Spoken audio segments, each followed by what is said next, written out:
Welcome to Living Life in Love with Vitiligo. I'm your host, Mark Braxton from Raleigh, North Carolina.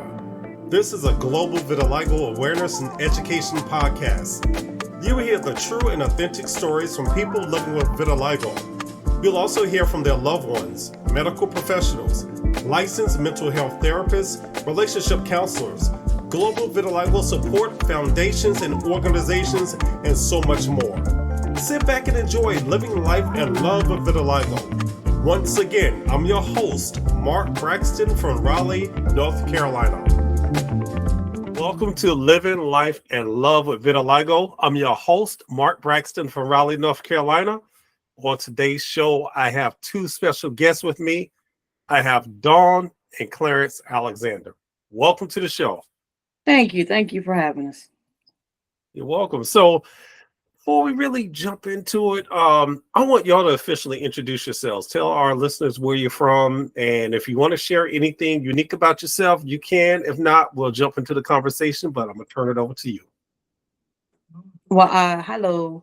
I'm Dawn Alexander from Muncie, Indiana. Born and raised here. Just turned 45 years old. Have had vitiligo for 45 years. I just love life. Whatever negative I have, I try to overpower it with positivity and not let anything get me down or keep me from going to where I'm supposed to be going in life. Absolutely. And Mr. Clarence, you want to jump in here? Hello, I am Clarence Alexander. Do not have vitiligo, just a support system for my wife. Born and raised in Anderson, but I live in Muncie, been in Muncie since 97. And I am just somebody who tries to help anybody I can, just to serve it for the people. Wonderful, absolutely. And we have a connection, Clarence, but we'll talk about that later. All right. All right, just to move on with the conversation. So we just recently had this amazing conference in Indianapolis, Indiana. That was the World Vitiligo Day Conference. Dawn, I'm gonna let you share a little bit about that because that was your community area. So that's Yes. right. A round of applause. So tell us a little bit about that. Tell our listeners what it was like. What did they miss? Well, this year we was blessed or even asked to host or co-host the World Vitiligo Day. It was amazing. It was amazing planning it from the beginning to the end, which was last weekend. It was amazing. It was stressful, and a lot of things came our way, both good and bad. But through it all, we made it. It was a successful peak. We had about 125 plus registrants that came in and had a good time. It was very impactful. It was encouraging. It was emotional. It was over the top amazing. Best one so far, not because it was in Indiana, where my group is from, Fearfully Wonderfully Made, Indianapolis, Indiana group, but overall, it was a success.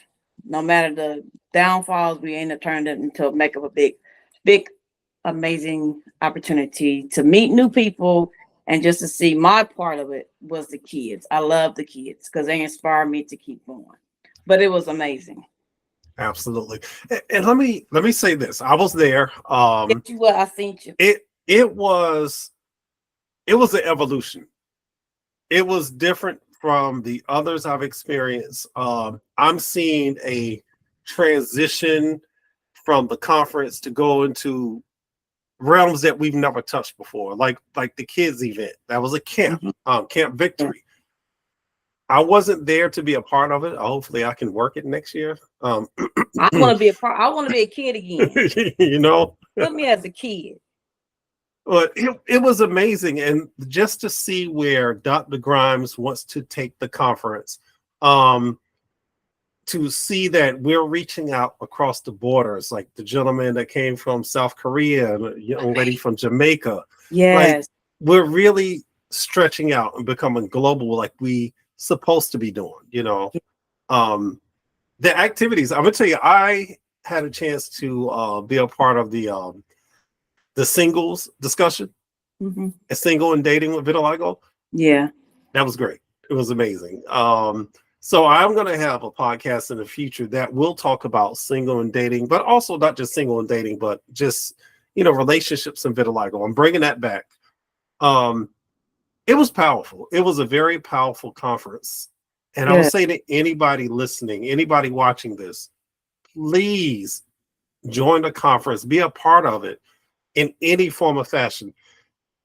Mr. Clarence, I always call you Mr. Clarence, so I'm just gonna call you Clarence. I always like to add that Mr. Clarence in there. But Clarence, as someone that doesn't live with vitiligo, but you support your wife, what were your thoughts or your experiences as being a part of the conferences, not just in the past, but even in the present?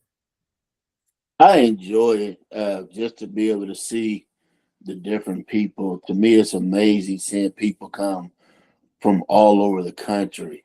I find myself talking about it all the time to different people. There's a brother of mine, he's got vitiligo.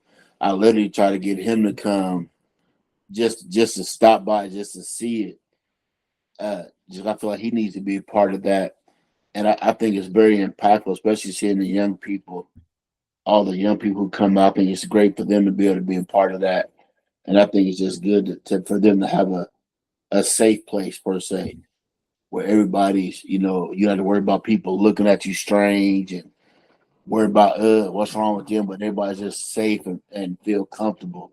It to me, it's just for somebody who doesn't have it, it's amazing to be able to see them come together and just feel comfortable. Absolutely. I like what you said, a safe place. Mhm. That's important because when you come to the conference, no matter which conference, you're in a safe space. Yes. We Yes. all have vitiligo. We treat each other with respect and love and kindness, no matter where you're from. Yes, we all have different backgrounds and, we all have different, you know, cliques and social groups we like to run with. But for the most part, we're all family. Like it's That's, just, hey, that's the key word, family. absolutely. Yes. And it feels like a family reunion. I've said Yeah. that before on one of my other Yeah. podcasts. Yes. It's a family reunion. Yes. And I say moving forward, no matter where this conference will be, we need to keep that same Yeah. energy of being a safe space, being a family reunion, and inviting everybody in. Yes. And I say everybody, I'm including people without vitiligo because it is for everybody. This is not just a Yeah. conference for us, it's for Yeah. all people. Yes. Right. Absolutely. So Dawn, let's talk a little bit about your journey. And you can give us an abbreviated version of it. So tell us a little bit about where you started in your vitiligo journey to where you are now. I was born and raised with it. I was born with a white spot on the back of my right leg. Um, and it didn't progress till maybe freshman year in high school. And I always knew who I was and whose I was, and just to know that it was okay to love me from the inside out. And I was raised, if I was to love myself from the inside out, then everybody else that's connected to me or even strangers on the street would see me as me. But as the journey got along, I got two kids, two marriages, everything. Stress is a huge part of vitiligo, Right. and it's stress just stresses it out to where it spreads. And then I also have autoimmune disease, which I think led it because my mom had hypothyroidism and I have it, and I think that just progressed even more. So all of the stress and the underlying conditions, it just here we go. But since I knew to love myself from the inside out, it just carried on with me for all these years that I'm still able to, even though the marks are, my regular skin color is gone, I'm still able to embrace myself as well as embrace others. Because at the end of the day, we're all one person. Right. Same different walks of life, but all the same person. We have different looks, but all the same people. And just to embrace each other for what it is. And my job here is to encourage some other person that may be struggling, doesn't want to accept them. But hey, it's okay to love yourself.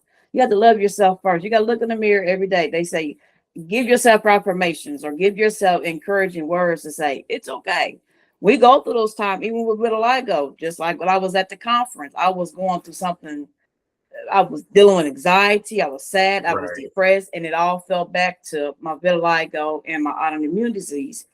And we have those good days, we have those bad days, but still, I have to know that since I love myself, it's okay to have those days, but you can't stay there forever. You got Right. to bounce back like a basketball and say, okay, it's time to move on. Right. And I'm glad you said that, because sometimes we think that once you accept vitiligo and what it is, that you have good days every day. Nah. Mm-mm. Matter No, of fact, I have good moments. Even at the conference, like you said, you have those moments. So I'm great, I'm good, and next thing yeah, you know, I'm not. Then yeah, I got to bounce back and say, you know what? Let me get out of this mindset. Let me get out of this funk yeah. and move forward. It's a reality of it. Yeah, and if I wasn't a co-host and being so active in it, I probably would have found me a little piece of stone rock and hid up under that rock because that's where I wanted to be. But I knew that I couldn't because I knew I had assignment to do, and I knew seeing them little kids, they look up to us. Right. And we would it was me and another mom. We had to do parenting with vitiligo, and so we had to encourage the parents of these kids. It's okay. You're gonna have those moments with your child that they're Right. gonna be sad, and there's gonna be some days that you're gonna be sad as a parent, and it's okay. But at the end of the day, we got to come together as a community, as a family, to beat each other up, and that's our job. That okay, there's still work to be done in this community. That it's okay to love yourself. Absolutely. Absolutely. Um, Clarence, I have a question, because I'm someone who lives at vitiligo. So when I'm dating, I see it from my viewpoint, but I never see it from the other person's viewpoint, because I'm the one with the condition. Mhm. For you, what is it?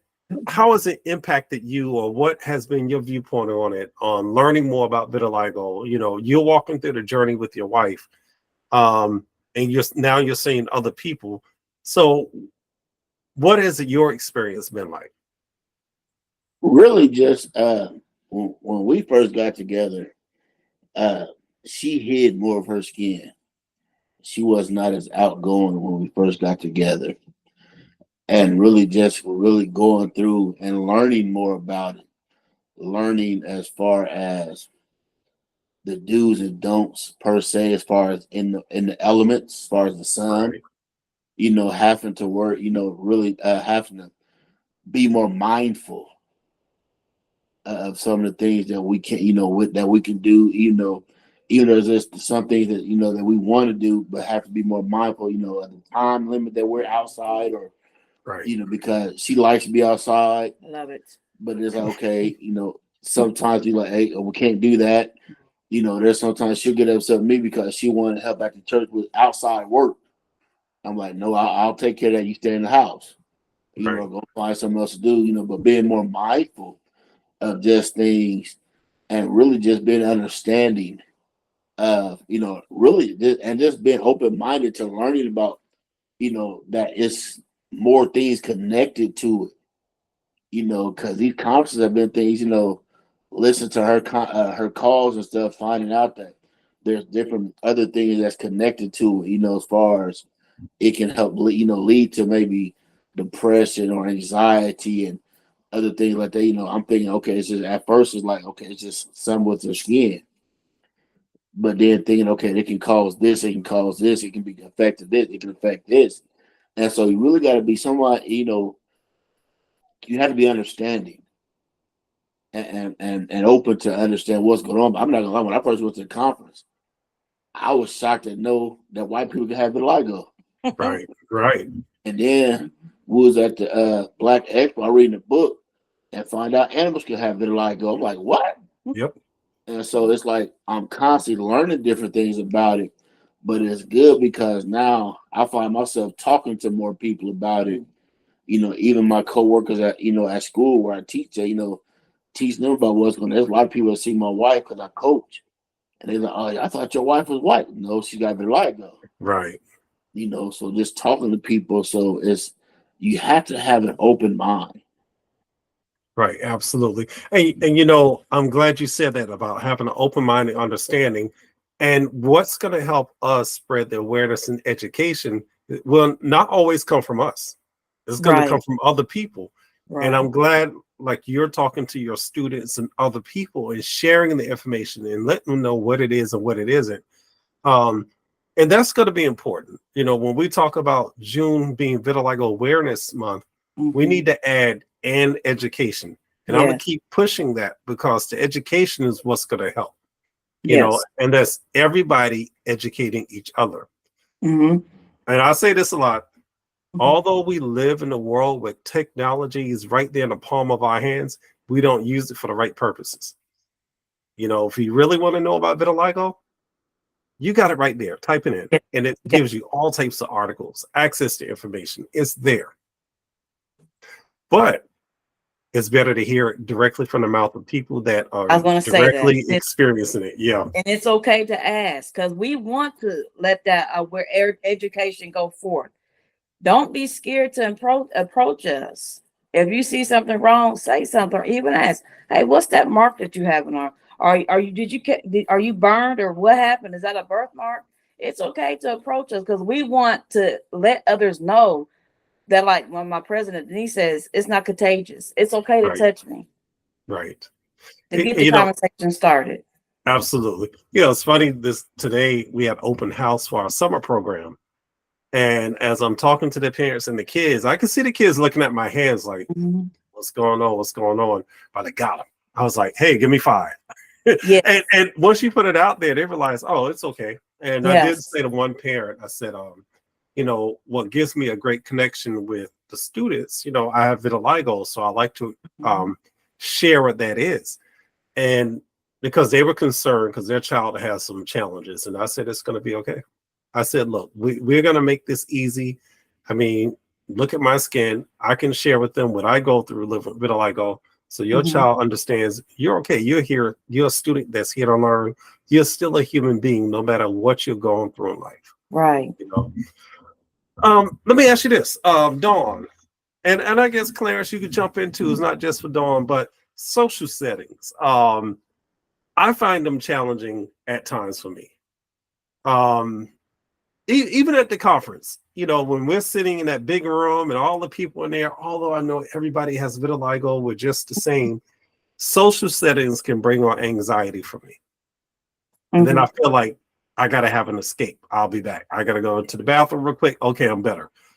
That's right. Um, so how does that impact you, like having vitiligo in social settings, whether it's church or work or anything else? It's an adjustment. It's an adjustment. And it really gets me, and I try to brush it off. But we can go to like a restaurant or something and be like, "Hey, Don, you look white. Go in there and get us a good seat or something like that." And it hurts, but at the same time, Right. I'm okay with it because I've had it forever and yesterday. But it could be triggering sometimes. Right. Or who does Clarence have on his side? Is that a white lady? I Hmm. consider it as a joke, but because that's what I've grown to know what it is. That's what it is. But at the same time, I have feelings, but I'm okay with it. But sometimes it can be a touch. It could be a touching situation. But I got to bounce back from it because I usually get my personality outshine the situation, Right. and I'm all right with it. But yeah, I'm with you when you're right. I got you. Clarence, does it ever bother you in social settings when you see somebody stare or make comments or just be Uh, rude in some way? I don't. I'm not one. I don't really like being in big crowds anyway. You know. So, but most of the time, when most of the people stare at us, they're really looking at us because they think I'm with a white woman. Right. Right. Because most of her, all her skin and stuff, so they're looking like white. And so I try to make sure that I'm politically correct per se if I say something, cautious to make sure I don't say, because to make sure I don't say nothing out of the way. Right. But most people, I guess because of my size, nobody really says anything. Right. If they do look, they never let me catch them really looking. They might say, and then they turn real quick. But most people just think I'm not, and they don't look at it. It's like, oh, it's a black and white couple. Right. Right. But I think Uh, since we've been married, I mean, as a because my spots didn't really start leaving until after we got married. And so it's probably different, but I don't put that behind me. So it probably was challenging, but with nobody crazy enough to approach the situation. Say, hey, what's Right. wrong with you? Or you all right?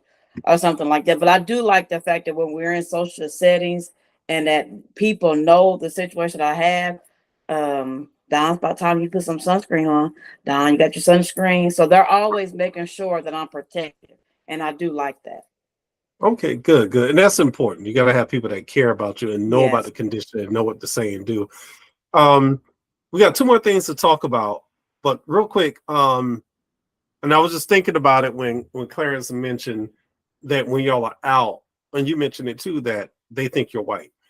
And I've heard people say this before in the community, like they feel like they're losing the sense of their identity. Because, Baby. say it again. I said mine was enhanced. Well, but I've talked to some of us that feel, because we're so tied into our skin. I'm black and I got my black skin and my skin. And when you lose your pigmentation, for some people it changes the way they see themselves. And I've had a podcast when I was doing the one on Blog Talk with Vit Friends. I mentioned to a group that it doesn't take away who you are as a person. Right. It doesn't take away your culture. It doesn't take away your identity. It just changes the way the world looks at your skin. Right. At any point, have you ever felt like, dang, the world does see me as a white woman, but no, I'm really a black woman, or that doesn't faze you at all? It used to. And I'm gonna tell you what, and I don't know if you remember, but in our presentations, when I was in high school, my face and my color was leaving on my face, and we had to put on makeup because of the lighting. I hated that. It felt like I was a clown. I didn't feel like myself. I didn't feel like I was Don. And even recently, I didn't really think no more about it, but here recently it triggered me something, because my cousin did a makeup, like a makeup show evening or something like that. And Mary Kay. It was a Mary Kay product. And the woman there, and I had told her my story, and come to find out she had a brother with vitiligo. But when she had me putting on her makeup, I felt ugly. I felt more worse with the makeup on than with it off, because I embraced this beauty that putting makeup on. I was like, no, you ain't even dying. I couldn't wait till she left. I said, cousin, if she gone, because I'm about to take this off, because I feel like I mentioned it. I'm too cheap for makeup and I'm too lazy to apply it. So embrace I hate putting on sunscreen. I don't like anything touching my skin. So as soon as I come home, give me a washcloth and some soap, because it's coming off. I think about as I'm processing like the way the world sees us. I remember being at the skating rink with the summer camp a couple years ago, and a little boy came up to me. He said, "Can I ask you a question, mister?" I was like, "Sure." He said, and I knew it was about vitiligo. He said, "Are you mixed?" I said, "No." I said, "I'm black." He said, "No." He said, "You have black and white skin, so that means you're mixed." No. I was like, well, in his world, that's what being mixed means. But in my world, I'm thinking, no, I have vitiligo, but I tried to explain it to him, but I can tell it was above him. I just said I have a loss of color of my skin. I just left it at that. I called my birthmark, because I was actually birth with it. So I just called it my birthmark. And that's how I explained to kids when I was working with kids. That's what it was. And they understood it, and they walked away from it. Now I will clown. I've said this before. I will clown with kids, because I work with kids, and they'll say, "Hey, what's wrong with your skin?" I said, "Nothing's wrong with it. I have what's called bio-enhanced camouflage, and I'll throw it up, and I'll stand between a black and a white child and see I can blend it with anybody." And they're like, "Oh, that's cool. Can I get that too?" No. Not everybody can have that. Only certain people. But I feel like I just noticed your hands. Oh yeah. My hands, elbows, arms. Let's see. And I've had people question my vitiligo. They're like, "Well, you don't have that much." Well, you look at my face. That's what you're looking at. And I don't have much of my face. My hands are, almost white. My feet are the same way. Legs, spots all over my legs. Some spots are getting bigger, and torso. It's almost like I have a belt around my waist. And Yeah. it's just at a point now where I'm like, it is what it is. I'm comfortable in my skin. I have my moments where I feel uncomfortable, and I'm wondering how people are going to accept me or process that. But you know what? I can't worry about it. I can't think about that. I'm trying to live. That's why I call this show Living Life in Love, because I got to live my life, love myself, love other people. And I'm living with vitiligo, And if you don't like it, oh, well, sorry, can't help you. So last questions for both of you. And then I'm going to let you wrap it up with something positive. That's how I usually end my shows with my guests. I'm going to start with Clarence. See, I'm going to switch it up a little bit. So, Clarence, what would you say to someone that's new to vitiligo? Because you've been around it for a while, and you mentioned your brother. I'm assuming that's one of your frat brothers, or yeah. Wait a minute, you frat brother? You might be one of those blue and white guys, some Phi Beta Sigma dudes, huh? Yes, sir. Yeah, I am too. So there we go, Blue Phi. I started my own. It's all right, Dawn. It's all right. Look, we love all people. But let me ask you this, Clarence. For the gentleman that's in your in the frat, one of your bros, how do you address him, or how do you talk to him about it? Well, he's actually one of my LBs, and okay. He has he talked. Matter of fact, the first time he realized it was he seen the post I made from Atlanta last year, and he was like, "Man, what was that?" And I told him what it was about. He's like, "Man, that's so dope." He said he never knew anything about it, and so I was trying to tell him. I told him about it. Told him about Fearfully Wonderfully Made and stuff, and try to get him in contact with them. He's been busy going through stuff. And really just trying to get him, hey man, there's a support group, the different support group. I said, matter of fact, they need more men to join these different groups. I said, yeah, a lot of women and stuff. I said, but they need more men to come out. I said, because there's not a lot of men. I said, once you say he has all information and stuff, and I try to get him just to come past there in the conference just for 5 minutes, just so he can see. But he was headed out of town and stuff. So just really trying to talk to him and just letting them see that I noticed that a lot of people, especially the new people, one thing they really need is support. Right. That's like the one lady who lives, I think she was from Terre Haute or somewhere close, and she found out about the conference, and she made it her point to make sure she came to the conference. She said, it was in my backyard. I had to be there. And she had a time of her life. And it's like, it's one thing that I've heard from being around the conference for the last 3 years is the biggest thing that everybody needs, especially the ones who are freshly to it, is support. Right, absolutely. Because it seems like that's one of the hardest things to deal with, especially if you're somebody who hasn't had it all your life, and it's something that's just coming on.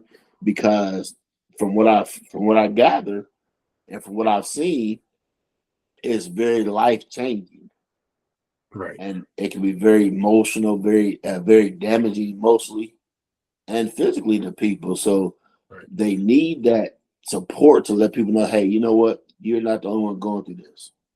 Absolutely. Before I get to you, Dawn, let me address something that Clarence said. Our men. And I've said it on the last show, and I'm going to keep saying it to our men. We need you to come out. We need to hear our voices. And I say our, because I'm a man too. It's so important for people to hear that men go through the same thing. I've had so many people question, well, does it affect men and women the same way? Because all I see are women with vitiligo. It affects us all equally. Yes. But when you see the communities, you're going to see more women, because women will go for support more so than a man. Men, we sit in our homes, we sit on our couch, we might talk to our boys, be like, I'm good, I don't need no support. no, that's for, this type of dude, or that's for the women, or, nah, I'm good. I'm good. And I said that in my last podcast. I was that guy. I'm good. I wasn't good. Right. But I didn't know how much it affected me until I started going to the support communities, started doing advocacy work and getting involved. I was like, man, I was a mess.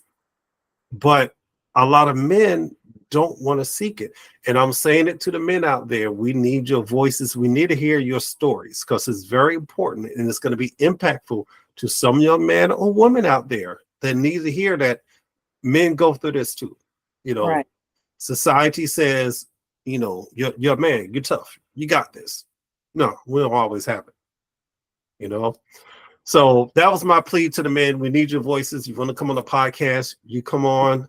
I'll get your story out there so people can hear what it's like as a man living with this condition. But Dawn. But can I piggyback on that? Please do. Men don't realize how much women need y'all. Can you say that again? I couldn't hear you. Men don't realize how much the women need y'all. Y'all are, even though we came from y'all rib, there is a reason why we came from y'all rib, because God knew that y'all was supposed to be there to hold us up when we can't hold our own selves up. So if we can't depend on a man, then what we gonna go to? Don't be upset when we get with a woman. Let's be real. Let's be honest with the situation. Right. We got to be there for each other. We need our men to get the support they need, because at the end of the day, we women need the men to help us. And then together we'll ball up together and we'll be stronger like that. We can't be strong on one accord with one person. It's impossible. Right. Absolutely. I'll always say two are better than one. There you go. Can't do it by ourselves. There you go. It's impossible. It's impossible. We try it, and what happens? We fail, then we eventually seek somebody else out anyway when we need help. I mean, and I'm gonna be honest, if you don't seek help, things happen. Things happen, and you're gonna get help from somewhere, whether you know that help is there or not. And the things that we don't get support for impacts the family, impacts our friends.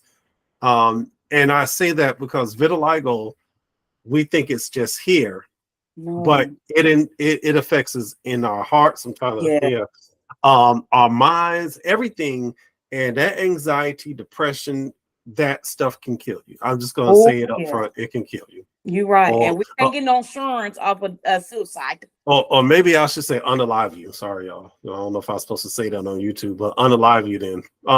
But being real though, it's a serious thing, and we got to make sure that we're taking care of each other. And on my last show, I did post a number for the hotline for people to get help. I'm going to keep it up there because I think we need help. And even if somebody's listening to us talking, they might say, man, I know someone, or they might say, I need the help. And that number's there. They can reach out for that number. Use it. Absolutely. But Dawn, let me go to you. What would you say to somebody new? I mean, thank you for that real quick, Dawn. Thank you for jumping in and saying that, because it's good to hear, because sometimes we don't hear the other view unless it's something negative. So thank you for that. So what would you say to somebody new to vitiligo? Thankfully, there's medicine, there's cream. If you don't feel like you can accept the change, try the cream. I mean, I don't recommend it because I'm at the stage I'm at now, but use it. Get a hold of your doctor, and they'll hopefully get you into a dermatologist, and you take the next steps to what you need. And hopefully, because they're making a way that insurance is able to take care of this cream. We just found out at the conference. Their insurances, Medicaid and Medicare and all that good stuff is been able to fund that medicine, take care of that medicine. And there's even start with the samples. They got samples in offices. And take that and take it up. But love yourself. Absolutely. Let me say this, Dawn. I'm glad you said that about the creams, about the treatments that are out there. I personally would probably never get treated. For one, I was, if I'm not mistaken, if you've had it for a certain amount of time, some of that treatment's not going to work for you it's too anyway. Late. Yeah. Yeah. However, if somebody wants to try a treatment, I'm not going to knock it. I'm not going to say, don't do it. I've heard that Right. before. No, don't Right. do it. Love you. But if there's something available to help you, Right. then let that what's available help Yes. you. To help. Whether it's a cream, light treatment, whatever you're going to try. Because I'm learning what doesn't work for me Is might what. work for somebody else. Right. You're right. Absolutely. So I'm going to stop us here. This has been a great conversation. I appreciate both of you coming on because I wanted both of you. Clarence, you got something you want to add? Yeah, Go ahead, Clarence. And it's something I heard at the conference this year, and it was a statement that a kid said, and it was so impactful. It was. And I think it's something that it's just got to be.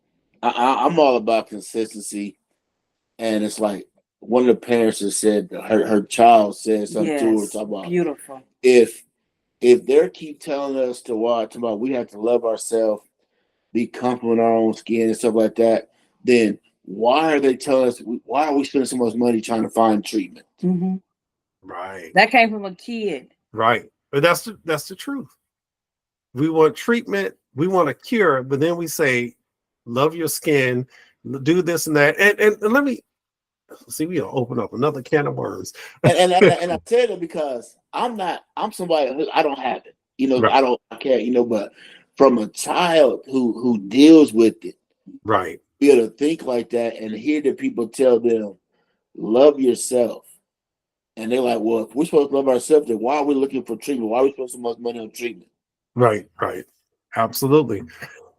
And I often say we got to be careful what we tell people because not everybody's in the same place. Right. Right. Somebody's on the edge, somebody's over the edge, somebody's walking to the edge, somebody's already walked away from it and said, I'm good. So we don't know where people are at. Right. And I've heard too, to tell people to take the makeup off. Now I know, Dawn, you said you don't wear it. That's good. That's fine. But to tell somebody else, like a woman who likes to wear makeup, not to cover their spots, right, but just because they like to wear makeup, enhance the beauty. Yeah. Let them do that. Let them enjoy it. If they want to wear their hair a certain way, let them do it. If they feel comfortable wearing certain clothes, don't tell them, don't hide those spots. Maybe that's just the clothes they want to wear for that day. Right. I think we do have to be mindful and careful of what we say to each other within our communities.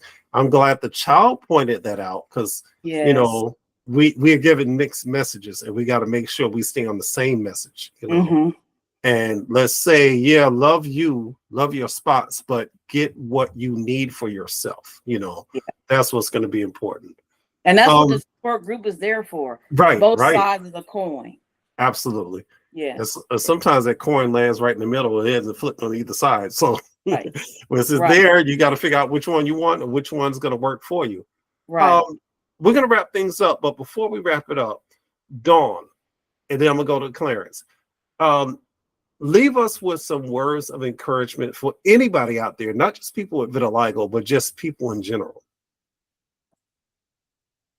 Y'all know I always put people on the spot at the end. I know you do. Find support. Right. If it consists of a support group, find it. If it consists of a therapy session, find it. If it consists of a friend that you confide in, find it. You are not by yourself. This world is too small for us not to have someone in our corner. Be there. And Mark, before I be quiet, thank you for coming because when I had messaged you and you said you wouldn't come, I said, Clarence, he not coming. I was hurt. I was hurt. But when I seen you and you said you was coming, I seen you, I said, Clarence, there's Mark. And I was so happy. You made my heart happy. I said, because you was my brother. And so thank you. I love you, appreciate it. Thank you. I love you guys too. And I look for y'all. I mean, when I got there, I was like, okay, where's Dawn and Clarence? And let me say this before I get to Clarence. No, I wasn't coming. I know you wasn't. For a couple of reasons. And I can share it up here. I wasn't feeling it at first. I was like, nah, I'm not going. Work was crazy. Work was hard. I was going through a little something, like I would say in my spirit, when you deal with students that sometimes have challenges over and over and over again, it just makes you I just want to I just want to be alone and do my own thing, Yeah.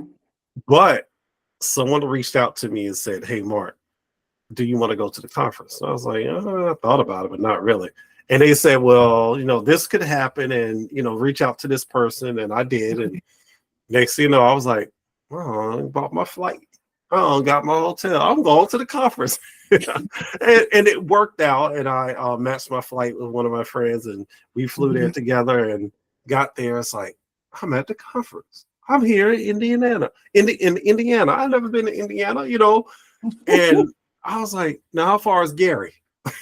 Oh. but that was my mindset. I was like, Jackson 5s, all that. But trying to make those connections. And I'm glad I went because it did spark something in me.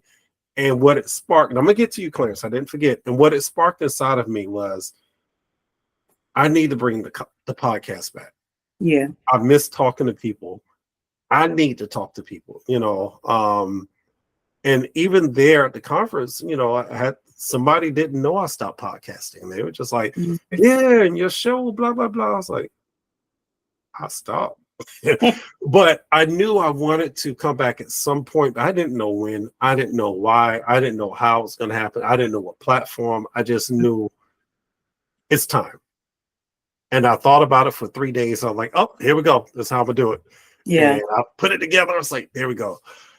So when I reached out to you and Clarence, that was 3 days in, I had already thought I'm bringing this podcast back. So I know I wanted to have the two of you on to talk to you. And I'm glad I saw you at the conference. And like I said, the emotions are going all over the place at the conference. And, I'm pretty sure we wasn't the only one. We was not the only one. Yeah. So, Mr. Clarence. Yeah, I'm back to calling you Mr. Clarence now. Man. Look, I ain't gonna lie, when she told me you wasn't coming, I was like, man, I'm staying in the hotel room the whole time, man. Yeah, he did say that. So I'm like, that's me. That's the only place. It's like we made a connection when I first met you. But for me to tell somebody, anybody, my thing was it's gonna be always be yourself. Right. Don't let nobody change who you are. No matter what you're going through, no matter what your condition is, be yourself, because if you be yourself, you're gonna be able to get through any situation that you go through. Absolutely. And I think too often we try to change for somebody else, and you just have to be you. I'm glad you said that. I needed to hear that because in the world we live in, people will try to change you and have you live according to how they see that you should be living.